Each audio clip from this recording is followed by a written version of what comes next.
number 1, point B.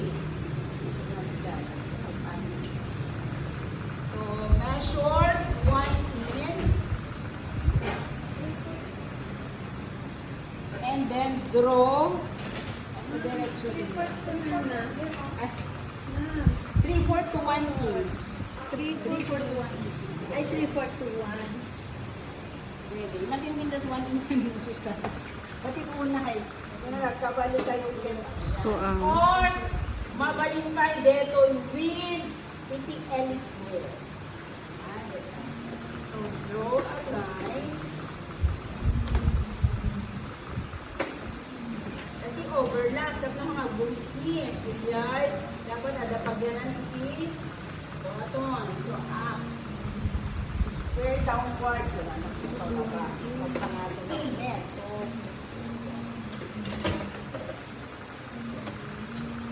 okay. So, we call that the overlap.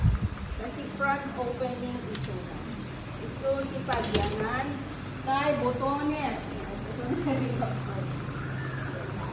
Diba? The measurement. Iba dito tayo full. Agnayon tayo to 3/4 to 1 inch for the overlap or pagkabilang to the jar. Kasi nga mo inikkan isuna na ilet bumisnis. So, basta amin nga nag-front opening. Basta blanket to get buttons, dapat ada 3/4 to 1 inch overlap. Okay, so that is step number 1. How to get number 2? Ito nga na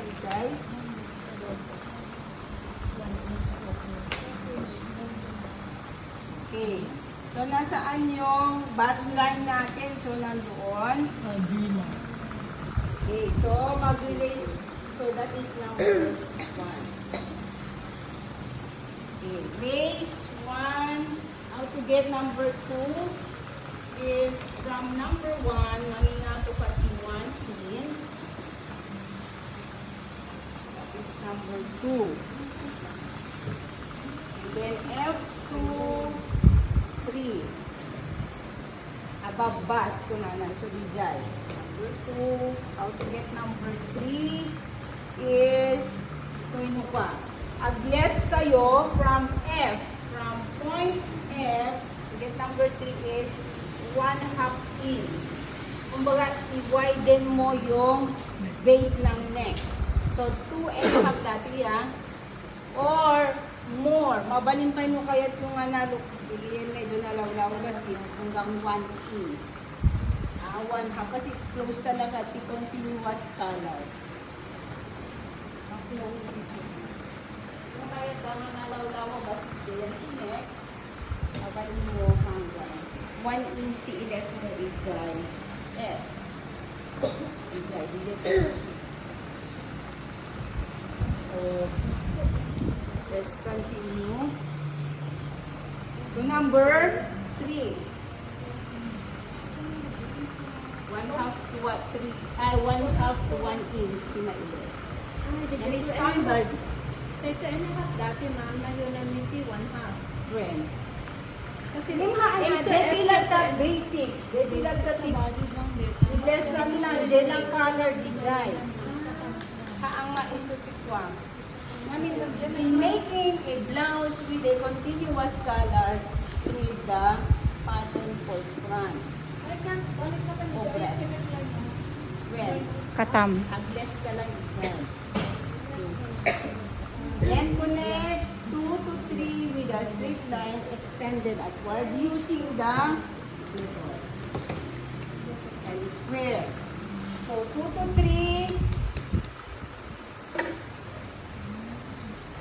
Kapag connect yung diagonally, extending upward. Dapat basta position lang.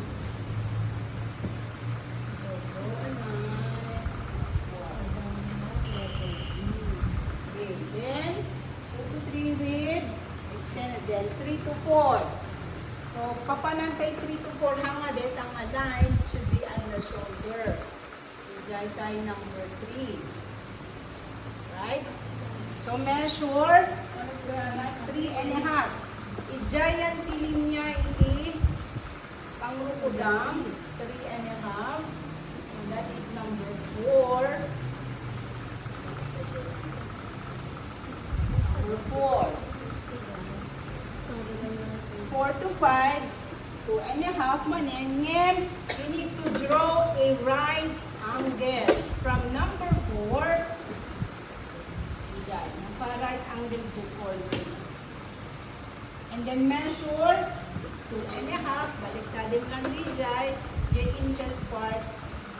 Isutin lang. Inches part mo kasi sa bali nga measurement siya dyan. So baliktadin.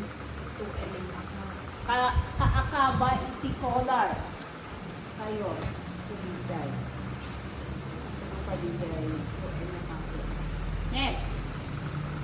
That will be step number 4 to 5. G to 6 is 2.5. So, han nga ijerwar, but here. So, measure or extend mo muna. Straight line. Extend mo lang. Ano ito nga na? 2.5. 2.5. Kaya mo dakdak ka ni Jai kung ang mabaling 5. 3. So, 2.5. So, that is number 6. Connect 5 to 6 and 6 to 2 with a 50. Nalpas mo kwento sana. Okay. So, Jai, hanya di curve part, tipang curve, tipang shapean. Straight part. Lang. Then, connect mo 5 to 6 with a slight curve. Mabaling data met itol. Or, mabaling 5 French curve. Pwede. Straight part na.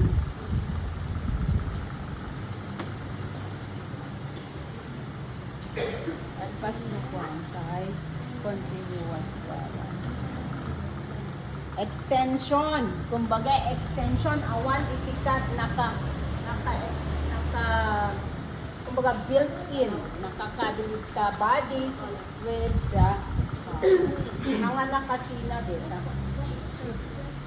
So, naikat mo to, J pattern, ma'am, adadeta, no, kwan.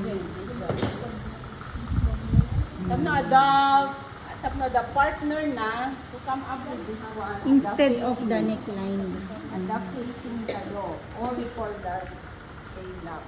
Deta neckline. Deta tayo pattern kayo. T front. Naka Ay, win, ay, awan pulos nang idaitan na.